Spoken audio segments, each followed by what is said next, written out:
Assalamualaikum warahmatullahi wabarakatuh. Halo semuanya, perkenalkan nama saya Putri Melati, NIM 183131097 dari kelas PAUD 5C.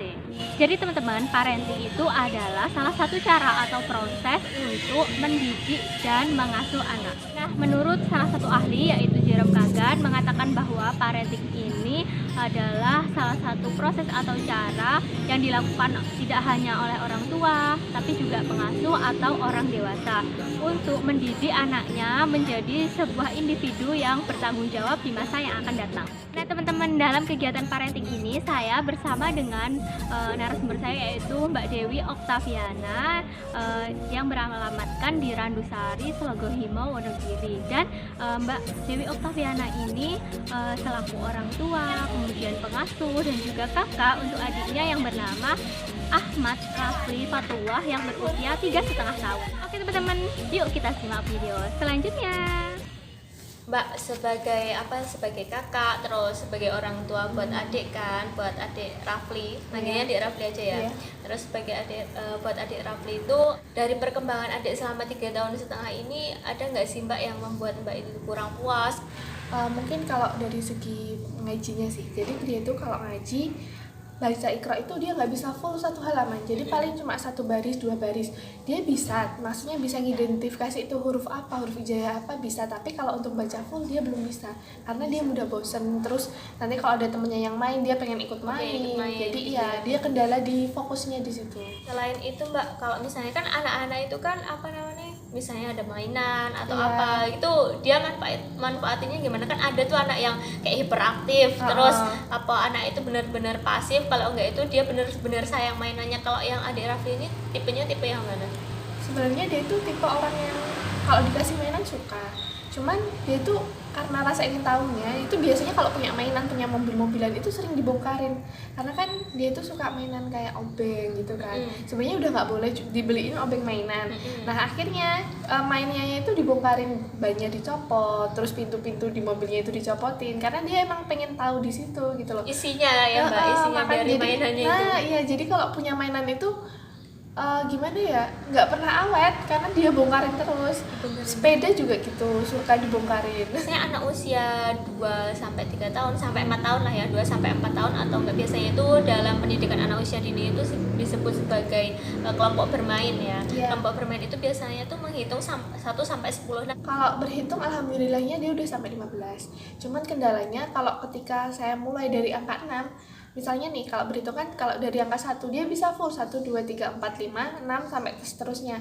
Cuman kalau dimulai dari angka 6 pasti dia ngelewatin angka 7. Jadi langsung 6, 8, 9, 10. Dan itu terus-terus kayak gitu. berarti angka 7-nya itu selalu terlewat ya? Iya, selalu terlewat. Walaupun dimulai dari angka 1 Mbak? Kalau dari angka 1 enggak. Dari angka 1 dia bisa 6, 7, 8, 9, 10. Tapi kalau dari angka 6 pasti angka 7-nya kehilang. Terus Mbak, kalau ini biasanya kan anak-anak itu kan usia 2-3 tahun itu kan masih sikapnya tuh egois ya. Jadi kalau dia punya mainan, ya udah itu punya dia gitu loh, dia nggak mau berbagi. Nah kalau tipenya adik Rafli sendiri ini gimana Mbak? Masih egosentrisnya itu masih tinggi atau kayak udah minim atau gimana?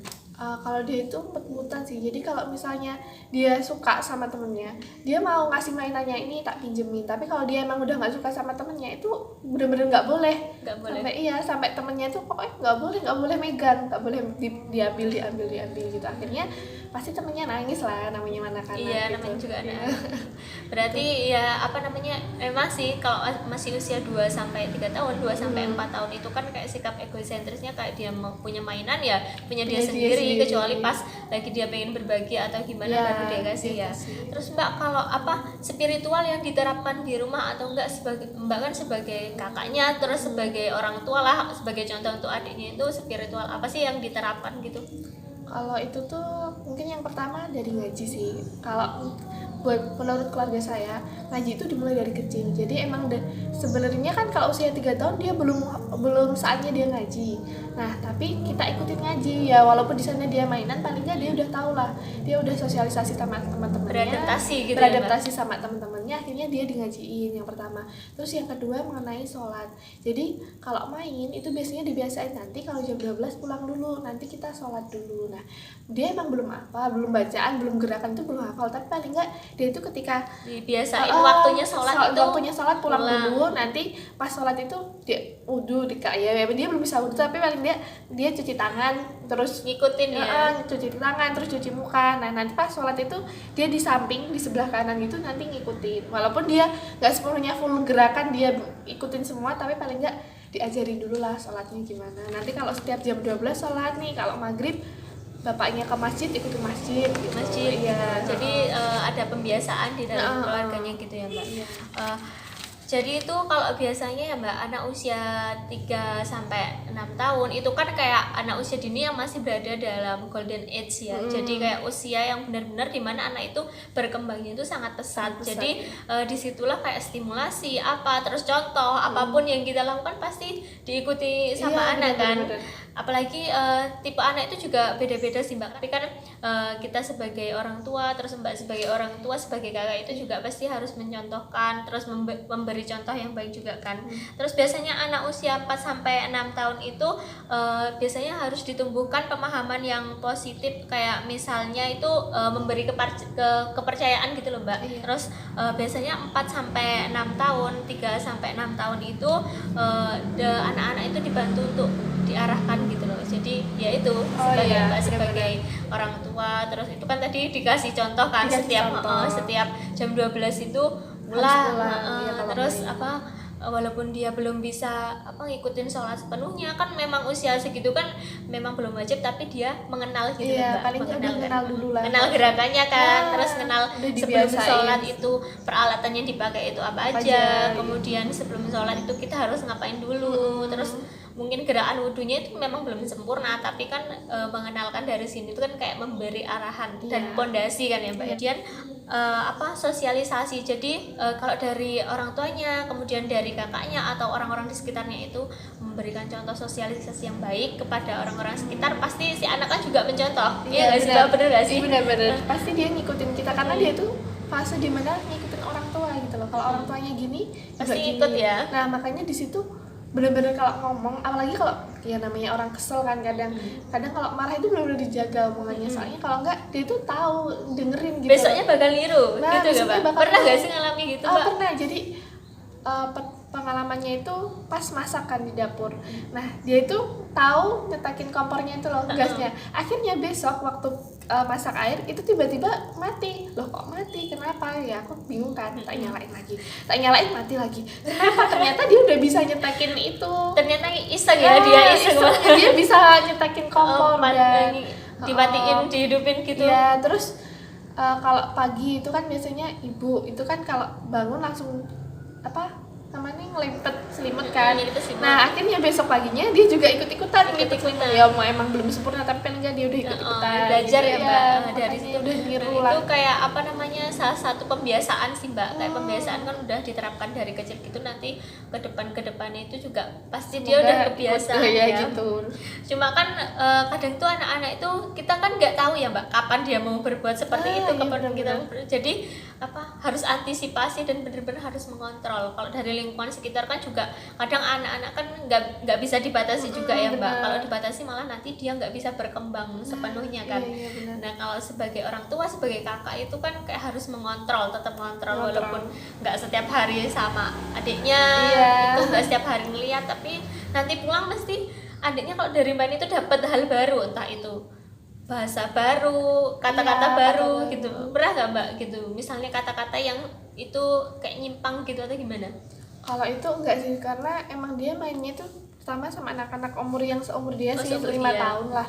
Ya ada yang 7 tahun, tapi mereka itu belum tahu kata-kata yang kayak gitu, nggak tahu gitu, karena memang dibatasin gitu. Nanti kalau mainnya sama mas itu aja ya, jangan sama mas itu. Kalau sama mas itu udah besar, nanti kesana kesini. Makanya dia kalau main pasti sama tetangga yang ya seumuran dia lah paling enggak. Oh udah paham berarti ya Mbak, udah dikasih arahan itu. Udah dikasih tahu. Yang paling tua ya umur 7 tahun itu. Yang paling tua 7 tahun. Ya mungkin dari segi omongannya itu dia dapat kosakata baru lah, kayak misalnya di rumah udah diajarin nih kalau misalnya dipanggil orang tua nanti jawabnya dalam. Nah itu kalau misal karena dengar dari teman-temannya dia itu kalau dalam enek opo ya memang belum bisa bahasa tapi palingnya dia itu nggak cuma dalam enek opo gitu kan itu. Terus mungkin kayak apa ya kata-kata yang sebenarnya kita tuh nggak pernah ngomong itu tapi dia udah tahu maknanya, udah tahu gitu maknanya ya, dan itu dari lingkungan sekitar yang dimana dia main ya nggak sih? bener. Karena anak kan kayak cepet banget nyerap gitu loh, kan kayak spons ya otaknya. Jadi kayak dikasih apa air gitu kan, entah itu air kotor, air apa itu pasti dia bisa nyerap. Dan kayak sebagai orang tua, sebagai kakak itu juga ya harus tetap memfilternya kan. Iya, tetap diomongin. Kalau dia pakai baju gimana, Mbak? Udah bisa pakai baju sendiri atau gimana? Udah bisa, dia pakai baju sendiri bisa, cuman kendalanya di baju yang ada kancing. Nah, itu. Dia kalau pakai baju kancing itu belum bisa lurus. Jadi bolongannya itu belum bisa lurus. Masih kayak ada yang kelewat gitu ya. Kelebihan. Tapi kalau baju yang biasa-biasa yang simpel gitu ya, terus baju yang ada sletingnya itu udah bisa. Kalau ini Mbak makan biasanya gimana? Disuapin atau udah makan sendiri? Kalau makan atau itu tergantung moodnya juga. Kalau dia maunya makan sendiri. Tapi kalau biasanya kalau pagi itu pengennya disuapin. Jadi sambil jalan-jalan keliling desa itu sambil disuapin gitu. Menurut parenting yang saya pelajari itu kalau semisal kalau makan itu kan anak diharapkan untuk menikmati rasanya, kemudian makan yang menyenangkan gitu, tapi tidak harus dengan kayak jalan-jalan gitu loh. Soalnya kalau jalan-jalan gitu dari yang saya pelajari itu kan si anak itu tidak bisa menikmati rasanya, jadi kayak fokusnya itu terbagi gitu loh. Tapi kan kadang si anak itu tidak mau makan ya kalau nggak mau jalan-jalan itu kemungkinan karena dia melihat teman-teman yang lain. Kalau enggak dari bukan pembiasaan, mungkin pas dulu itu sekali pernah ngelakuin kayak gitu, jadi anak ketagihan gitu loh Mbak. Diharapkan kalau anak-anak itu kalau makan itu ya duduk di meja makan atau apa gitu, jadi anak melihat makanannya, kemudian anak belajar mengamati makanan apa yang dimakan gitu biasanya kan. Terus rasanya juga kan, entah itu kita sambil nanya lah, sambil ngobrol gitu. Tapi pembiasaan etika dasar gitu, kalau tolong atau enggak minta maaf itu bisa diterapkan dari usia 3 sampai setengah tahun. Kalau adik Rafli gimana Mbak? Udah. Jadi kalau dia nakal ke temennya itu pasti minta maaf. Ayo yang bikin nangis siapa biasanya gitu. Nanti dia mau minta maaf. Terus kalau misalnya minta apa nyuwun tulung, dia tahu minta tolong gitu ya. Nyuwun tulung gitu. Mak nyuwun tulung. Dia udah tahu di situ. Terus apa lagi ya? Terima kasih gitu misalkan Mbak. Makasih gitu. Matur nuwun sih kalau biasanya kayak gitu kan. Soalnya kan lebih ke tetap nerapin budayanya dulu kan. Sebagai orang Jawa itu kan ya harus mengutamakan bahasanya terlebih dahulu gitu kan Mbak, sebelum ke bahasa Indonesianya. Soalnya bahasa Indonesia kan bisa didapat waktu dia sekolah. Tapi sebenarnya lebih ke gini.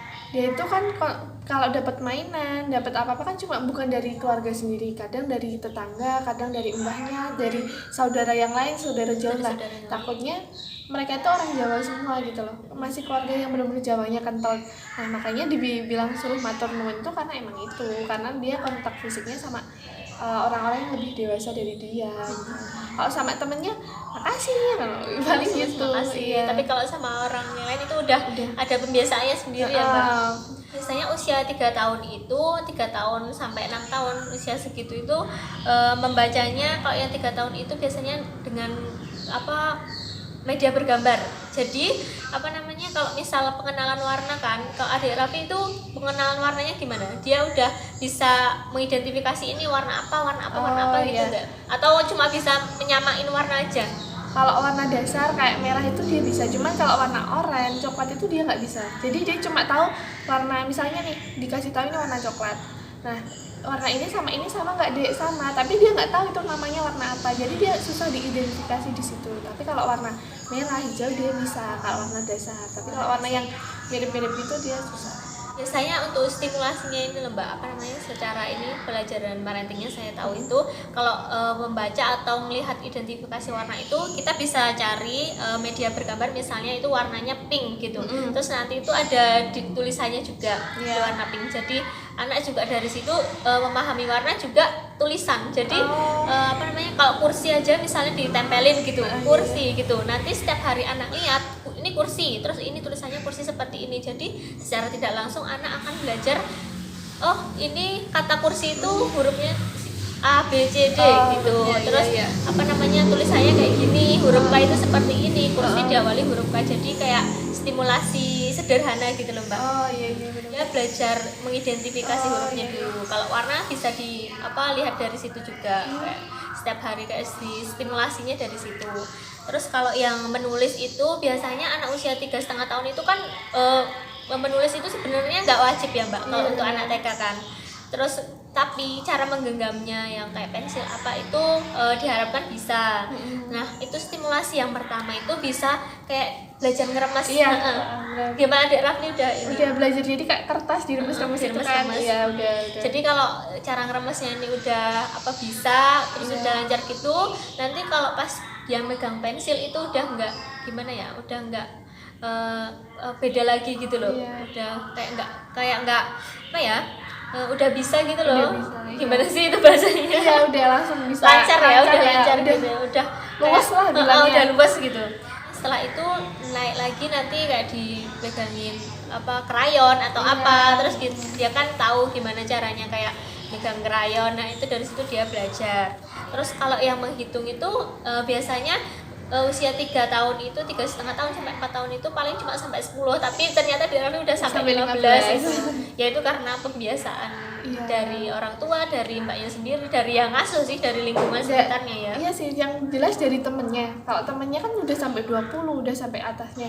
Jadi dia ikut-ikutan hitungan gitu, tapi cuma bisa sampai 15. Dia tahu 16, 17 tapi nggak tahu urutannya. 20 angka 20 tahu ada angka 20, cuman nggak tahu urutannya gimana. Yang urut juga cuma sampai 15 itu. Berarti dapat dari lingkungan sekitar ya.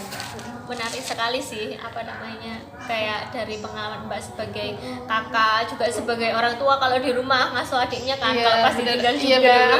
Jadi tahu perkembangan adiknya itu bagaimana ya Mbak ya. Mungkin itu sih Mbak yang saya tanyakan juga kayak sharing-sharing ya Mbak berbagi gitu kan kayak pengalaman kan Mbak juga nanti sebagai calon orang tua juga, saya juga seperti itu sambil belajar gitu kan sharing-sharing. Oke, terima kasih ya Mbak atas waktunya. Iya, sama-sama. Makasih juga udah diajarin parenting. Oke teman-teman, sekian video dari saya. Kurang dan lebihnya saya mohon maaf. Wabillahi taufiq wal hidayah. Wassalamualaikum warahmatullahi wabarakatuh.